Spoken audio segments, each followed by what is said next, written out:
Welcome to Speaking of Schaumburg. I'm Village President Al Larson.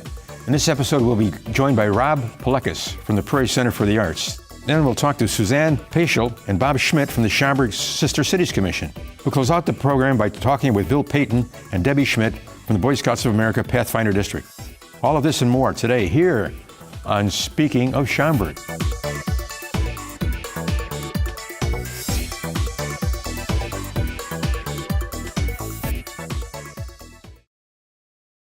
You won't want to miss these spectacular shows coming at the Prairie Center for the Arts. Rob Pileckis joins us to tell us more. Tell us more, Rob. I'm going to tell you some more. We got a very, very busy season ahead of us still, even though we're about halfway done. We got a lot of great shows. I've got my season brochure. It's still good. It's still legit. It's still active. People can stop by and pick one up, or they can go online at prairiecenter.org and find out what is happening. Our next. It's all there? It's all there. Everything you need to know about fun in Schaumburg. We've got. Are you an Ella Fitzgerald fan? Yes. First Lady of Song, they call Absolutely. her. And rightfully so.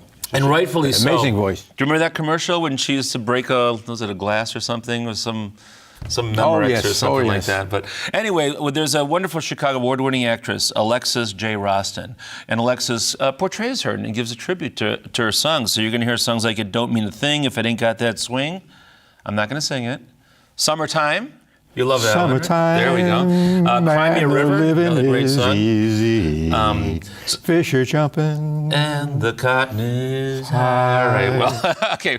They should see that, not us. So that is Saturday, March 11th, 7:30 p.m. All right. So that starts a very, very long run of great shows. It's right here. Right here at the Prairie Center. Yeah. Absolutely. We've got Liverpool Legends. Beatles fans are going to love it, but that's selling out. So I don't know. Really? We may not have any tickets left, but check just in case. Also on March 25th, people who like James Taylor and Carole King, we have two terrific artists who are going to be doing a tribute concert. I've seen fire and I've seen rain. Absolutely. There's a How Sweet It Is. I Feel the Earth Move. You've Got a Friend. I mean, these are just songs that are etched in our. She was quite a writer too, wasn't she? Carole King was quite a writer. She started writing in the '60s. Wrote for the Monkees. She was a hit maker. Amazing artist. And James Taylor, no slouch himself. And married to Carly Simon, right? I believe you're right. Yeah. I believe you're right. So, so this is March 25th, Saturday, March 25th at 7:30 p.m. It's going to be a fantastic show. Again, very popular, so get your tickets ASAP. We've got the Smithereens. The Smithereens, they are a fun band, rock and roll, alternative rock sort of from the 90s.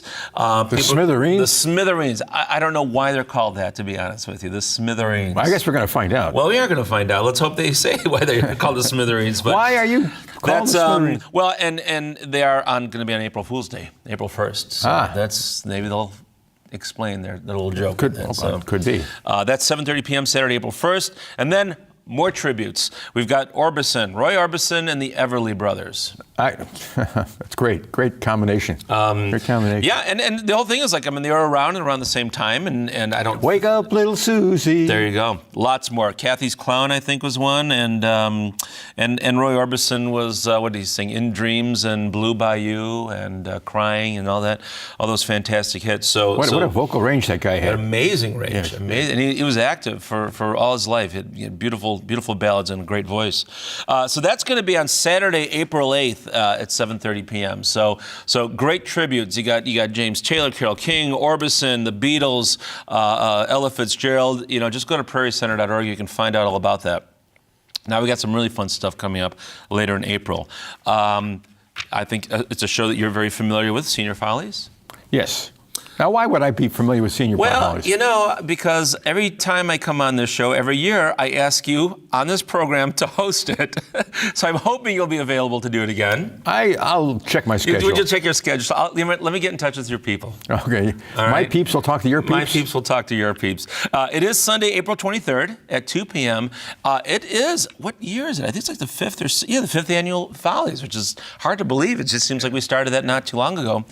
And it's one of those shows that people just come out to see. It's a great, it's a cultural program. It's a community program. These are senior citizens. They're age 62 and up, and they're not just from Schaumburg. They're from around the Schaumburg area. And you get everything from hip hop break dancers, to comedians. Formal dancing, too. Huh? Ballroom dancing, some terrific ballroom dancing. Tony Higgins, formerly of the Park District. Oh, sure, yeah. She's tap dancing, does a wonderful tap dance routine. So, now, when's the last time you saw a really good tap dance? Maybe not. Well, I go back to Gene Kelly myself, so I don't know. You know what? Tony was the last time I saw a great tap dance. Is there a tribute to Gene Kelly? Well, I think anyone who puts on a pair of tap shoes is a tribute to Gene Kelly. Is the Rogers Brothers? Is that so? Oh, the Nicholas brothers. The Nicholas brothers. Yeah, they were fantastic too. I love the form. I think it's fantastic, and so I understand that Tony is hoping to come back, and it really is. I mean, it's just a nice show. It's one of those programs where everyone's relaxed and everyone just comes out to it. We do publicize it, but it just word seems to get around. Yeah. You know, so it's a really nice program. I won't be performing this year, by the way. Just no performance from you. No, you're not going to do that song that you. Oh, the beer spilled out. That one, yeah. The barroom ballad. The barroom ballad, a collection of drinking songs. Well, you could still, you know what? There's time to audition. You can do it if you want. Auditions, I believe, are March 30th. So if anyone's interested in trying out, they can. March 30th it's at 2 o'clock and 7 o'clock at the Prairie Center. How many apply? We get, it's hard to say. I have to remember. We try to accommodate as many people as we can who show up. Sometimes there isn't room for everyone, but we work it out. We want to give everyone their shot at stardom. And it's here. It's right here at the Prairie Center for the Arts. For the Arts. And then one of my favorite programs of the year. What be that? Is Screen Test Student Fest. It's a wonderful, wonderful program.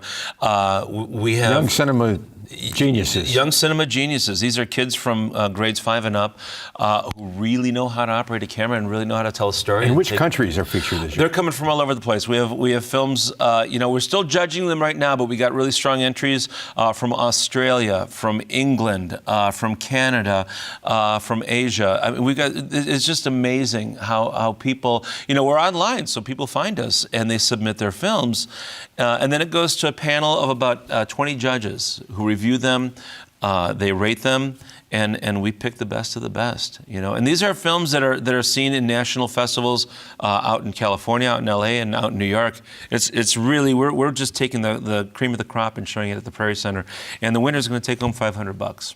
It seems to me that we're getting competition now from surrounding communities. There is competition. There is competition. We want to have a strong local focus. So we do accept films from the area, and we always show movies that are from Palatine or Schaumburg or any other neighboring communities. We work with the teachers to get their kids to make their movies and submit them. We have the morning shows for grades 5 through 8, and the evening shows grades 9 through 12. That's the high school competition, and I'm always amazed at how adept these kids are with a camera and editing and telling a story. It's pretty impressive. Yeah. It's really impressive. How many interests? So we have over 70 right now that we're looking through, and there's only room for about 20 of them. So that's the amazing thing. The festival is going to be on Saturday, April 22nd. It's a 3-day event. We have the morning event 11 a.m. That's Screen Test Junior, which is for, like I said, grades 5 through 8. Then we have the international program at 2 o'clock, and that's movies from all over the world. We got some movies from Lithuania, my hometown, really? My home country. Yeah. No Swedish entrance? I don't think I got anything from Sweden. I'm sorry to say. Your people did not deliver my this time. My peeps didn't come around. Didn't come around this time. So hopefully they will next time. I got some good stuff from Norway before. Yeah, but it's not the same thing. It's not Sweden though. All right. I don't want to start any. Svenska pojkar. Let's see if that gets past the censors, because I don't know what you just said. Bravo, once again. Thanks so much. Thank you. It's really great to be here. It's always a joy having you here. Always fun. Thanks for having us. Well, thank you. Thank you so much. Schaumburg Sister Cities Commission is preparing for spring and fall German exchange visits. Learn more here next on Speaking of Schaumburg.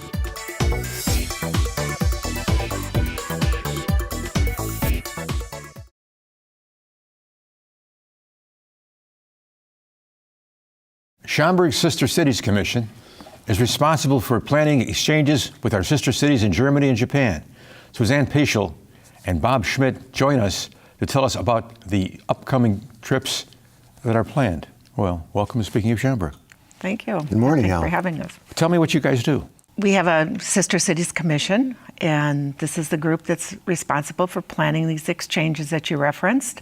And we have inbound exchanges coming from Germany and Japan, and then we also have outbound exchanges. All this year?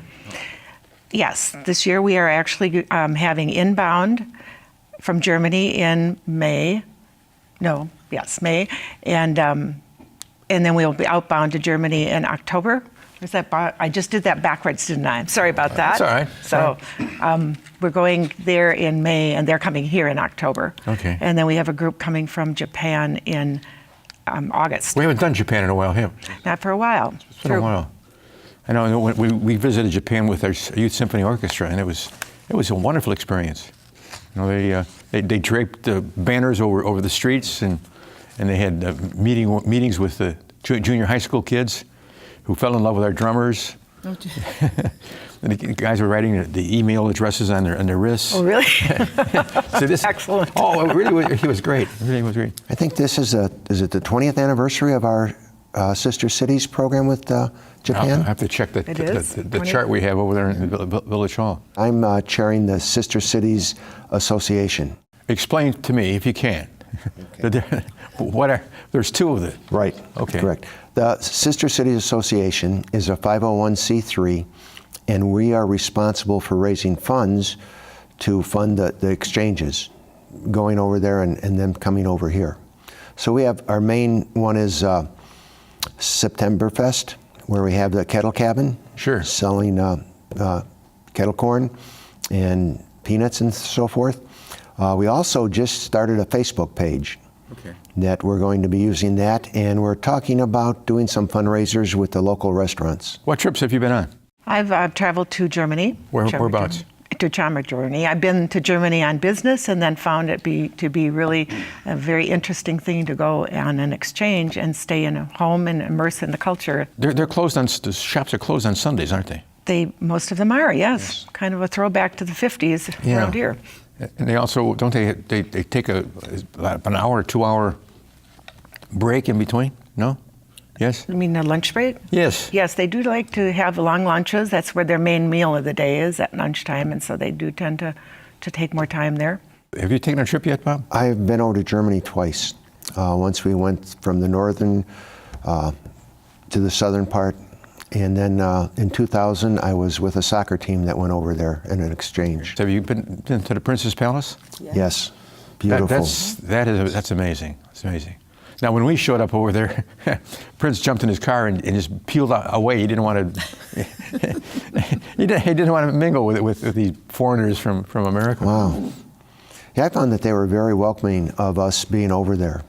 Oh yeah, well, they were for us too. I mean, it really was marvelous what they did to go out of their way to make you feel at home. And then there's this green liqueur, Myers Bitters.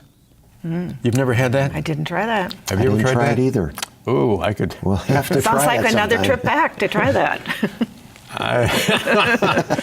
That's interesting taste. I mean, it's horrible.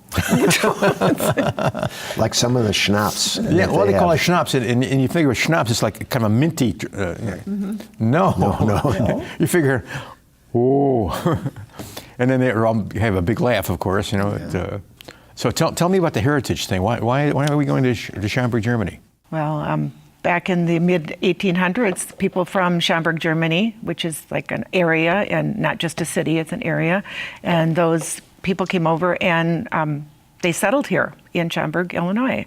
So there's a definite connection between the two areas. Not to be too maudlin, there's a kind of a, you look at the names on the tombstones at St. Peter, and they match up with similar names, you know. Yes. In Germany. Right. Yeah. And those are that's the heritage there, that they came and settled here. And then actually we have streets and schools named after, like Nergi School, where my kids went. That's Frederick Nergi came up. There was a group that came over here. And so, yeah, there's a strong connection. Many times when they come over, they'll take pictures of the tombstones at St. Peter's Cemetery to take back with them. Now, you were there with the soccer team, you said? Yes. Tell me about that. It was very exciting. They have a good program for youth soccer there. I'd like to talk more about. We just had an exchange we had. Let's hear it. I think it was like U16 team come over here. We planned activities for them. We had 3 matches for them at Olympic Park. I think they won, didn't they? They being Germany. Yes. Yeah, it was very well done. The kids had a great time. They developed a number of friendships. How many were there? I think there were about 16, and from Germany, and then 4 or 5 adults. Okay. And we had activities for them here. We took them downtown. They had an architectural tour by Gene Schlinkman, a former park director here. The towns were so clean. I mean, they had we had lunch at this one restaurant, and we came out and peeked next door. It was next door, and it were cattle. Everything was just sparkling clean. Very clean country. A beautiful country. Visa, the river Visa, is that what it was? Visa, yes. So the next trip is when again? May 2nd to 12th. We're going over there. Are you all filled up? No, we have a few openings still. If people are still interested in joining, give us a call. Who do they call? Actually, Kathleen Tempesta is the place to check in. So she's the Director of Community Services. You got a phone number? We can put it up on the screen here. 847-895-4500. Village of Schaumburg. Right, Al. And just ask for Kathleen Tempesta. Yeah. She's coordinating the Sister Cities? Yes. You said you've been there in business. Well, I worked for Zurich for 30 years, so I was over there for several times in Switzerland and Germany. So. Oh, that's a great company. It is. And they have an architectural masterpiece over here. Yes, they do. Yes, they do. Well, again, thank you so much. Oh, thanks for having us. Thanks, Al. Thank you. For more than 100 years, Boy Scouts of America have helped build future leaders by combining education and values with fun. Learn more next here on Speaking of Schaumburg.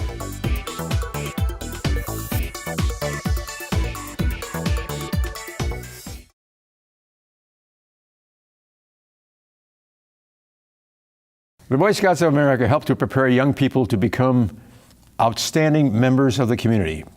Here to tell us about this is Bill Paton, Pathfinder District Impact Chair, and Debbie Schmidt, committee member, and more importantly, Mother of Scouts. Mother of Scouts, that sounds like it's so grandiose. Yes, it's a good title. Tell us about it, Mom. Yes, I actually have twin boys who are now sophomores in high school who came up through the Cub Scout program when they were in grade school, and now in high school they're still in Scouts. I'm thrilled to say that they're on their road to Eagle. Oh, that's great. Mm-hmm. Bill, how about yourself? My son is 17. He's finished his project, finalizing his Eagle book, and hopefully we'll make Eagle in the next month or two. Tell me the Eagle book. That wasn't around when I. Well, basically the Eagle book has a number of items in there. Talks about what your life goals are. It goes through the project, your Eagle project, the planning phase. The difficulties you had. Certainly the inventory, the number of people that were brought in to help, other scouts that helped, and then of course a lot of pictures throughout that whole prospect or the whole project, and then of course the acceptance letter from the organization that we did the project for. What's your favorite aspect of scouting when you were a scout? I assume were you not a scout? I was. Oh, absolutely. Yeah. What'd you like the best? I loved camping. Yeah. Summer camps were great. Where'd you camp? Napa. See, I went to Owassapee. Oh, okay. You came out of Chicago. Yeah, right. I grew up in Niles, and that was the old Northwest Suburban Council. And Eagle Scout, 23 merit badges. Efficiency. That's right. And myself, I think, and 2 other scouts were the first Eagles, Troop 803, Shibona Park. Okay. Some people say Shabana, but it's Shibona. Okay. Shibona, and as far as scout, my favorite is camping too. Owassapee. Well, tell me about your camping experience. Well, I think for the boys in the troop, it's a time that they, especially on the Boy Scout side, they can be more independent.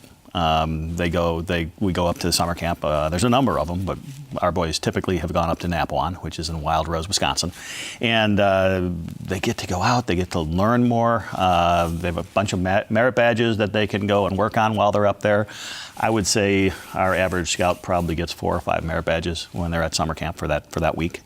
And then we also go off-site. We do a canoe trip on Wednesday afternoon. Really? That the boys enjoy. That also helps them get some of the requirements for canoeing merit badge out of the way. We had a canoeing merit badge, of course, at one of Still do. a canoe trip, and the canoe went through a weeping willow tree. It was kind of branches spreading down, which looked kind of neat from a distance. So you went through it, and you came through, and there were these yellow spiders all over. Yeah. The boys learn real quick which scouts are afraid of spiders, and they try to push them in there. And it's like, no, that's not right. And then, of course, they have the obligatory swimming in Big Blue Lake. That was the name of the Big Blue. And where's your partner? And you had to, you hand up to make sure that nobody, like, where did my guy go? Yeah. Oh, yeah. Absolutely. Well, how about you? Well, I'll say that my sons, it's interesting. One's definitely a camper and an outdoors guy. The other guy, the first Eagle ceremony we went to, I'll never forget, the young man was up there saying, hey, I just made Eagle and I don't like camping. So my other son was inspired at that moment. And really, he's gained a lot of outdoor skills, but he's found other places in scouting to stretch his leadership muscles and really have new experiences. So camping, I think, to Bill's point, is a space where these boys realize they're more capable than they think they are typically, right? If dad's with you and you're doing something, that's one scenario. But when you're out on your own, I had one son who actually went out to Philmont Scout Ranch, the High Adventure, kind of a 14-day trek, and he came back, he's like, I had no idea I had it in me. And so it was a great experience for him. Well, she mentioned Philmont. That's 2 weeks in the mountains of northwest New Mexico, the Philmont Scout Ranch out there. My son and I did that a couple of years ago. We also have sea base I've always down in wanted Florida. to go to Philmont, but they've been around for a long time, haven't they? God, since the 40s when they was donated, I think, if not before that. So, but we have sea base down in Florida where you can go scuba diving. Is there an age limit here? Can I sign up? Yeah, if you can handle the 21. Sorry. But there's a number of different high adventure programs that the older boys like to do. Okay, and you have to be 14 for that. Okay. So, but then of course there's the venturing crews that happen to be co-ed. They can do that as well. In fact, my wife and my daughter joined a venturing crew to do sea base a number of years ago as well. And the venturing program is from 14 years old to 21 years old. Okay. How many years have you been involved in scouting? Just with my son, probably 7 or 8, I'm thinking. Yeah. And I'll probably stay involved. But we also have a very active Cub Scout program too, which is very experiential learning. The families are much more involved, where Boy Scouts is more boy-led, and it does a lot of outdoor adventures. But again, you don't have to be a camper to be in scouting. There are a lot of other programs, but Cub Scouts is a lot of fun, where they get together and they do like the Pinewood Derby, build a Pinewood Derby with your parents or whomever. You do the rain gutter regatta. What else is there? We have various summer camps for them as well, summer games where they get out and they have a great time with a lot of the games that are prepared for them to play. Oh, yeah. So that's good as well, but that's probably more with the families and the parent involvement. When you get up to scouting, it's more independence, citizenship, character. And when you're camping, you get to drink bug juice, right? Absolutely. Isn't that what you call it? We still do, yes. They still call it bug juice, right? Yep. Yep. They do. Kool-Aid, whatever. Oh, yeah. You have a daughter in scouting. I have a daughter in Girl Scouts. Yeah, yes. Girl Scouts. Tell me about that. She, again, similar values behind these programs in terms of opportunities to discover their own abilities, leadership. It's cookie time right now, cookie season. So it's cookie season? Oh, that's right. It is, if you haven't noticed. But really... Go to Jewel and they're camped out there. They'll be at every Jewel and Walgreens, so if you want to stop by. But really, she's in 6th grade now, and she actually is the top cookie seller in her group. Every year she raises her goal, which means that I get to deliver more cookies to people all over the neighborhood. I don't have any cookies with me here, so. No, I should have brought you some. But it's been neat. She's been the little sister of the boys in Boy Scouts, and to your point, through Cub Scouts, she was at all the meetings, and she really saw the concept of scouting as, community service-based, leadership-based, outdoor activities and capabilities building. So as a parent, I think it's the value proposition behind scouting that's very attractive to our family. And, you know, my daughter benefits on the other side of Girl Scouts. Somebody wants some more information. What number do they call? Well, the best way to go is go to the pathwaytoadventure.org website. And that'll direct them to the information. It certainly can call anybody in scouting in the area as well. Well, what's the trend in terms of kids being involved in Scouts? Is it up? Actually, it's up. I think last year we brought in almost 200 new boys into scouting in this district alone.